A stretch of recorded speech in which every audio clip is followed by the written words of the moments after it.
Riding the whale.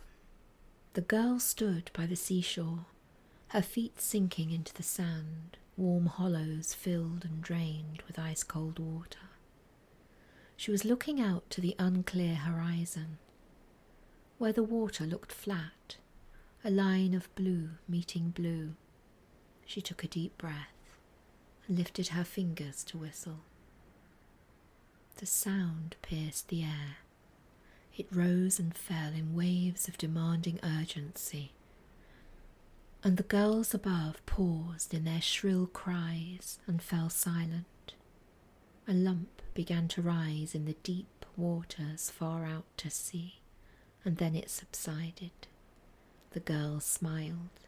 She felt the prickle down her arms as she urged her beloved on.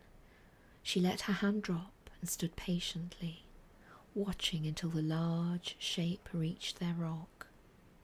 She took a run and dove into the water, the numbness in her head a welcome relief, and the feel of the water caressing her whole body until only the strong muscular strokes of her arms pulling her on and her legs kicking out hard behind were in her mind.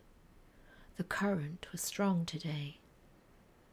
She felt the pause as she considered its pull, and then, with confidence, determination, she willed her arms and legs to work harder, be stronger. Today they had to meet. It was their last time this year. With a heave and the last of her strength, she pulled herself onto the rock. Beloved cruised deep below, not wanting to disturb the waters of his tiny love.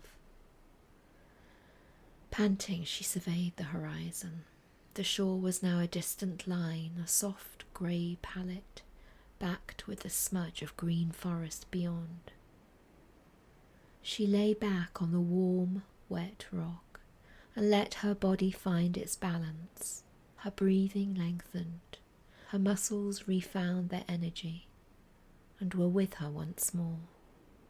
The sky above looked at her, its streaks of cirrus cloud masking its face, keeping its opinion to itself.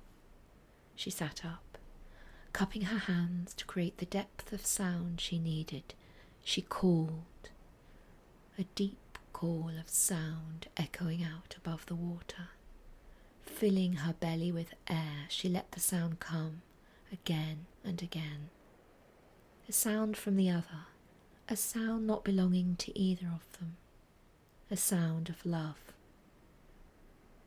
Resting now, sitting like a nymph on the rock in the middle of her ocean, she waited and listened.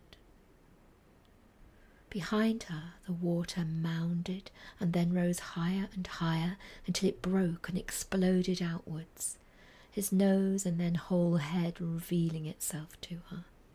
She laughed, dipped her head, and waited for the onslaught of water to crash over her. He rolled slowly until their eyes could meet. The wisdom of his love flooded through her. No words needed. She dove into the water and began to climb the mighty beast, taking her footholds gently but firmly on his barnacled side. Reaching his back, she nestled down onto her stomach, wedged in front of his tail, arms and legs gripping his smooth, cool back. She was home. His flume sprayed them both, and then it was time. "Let's go, my beloved," she said, and their journey began.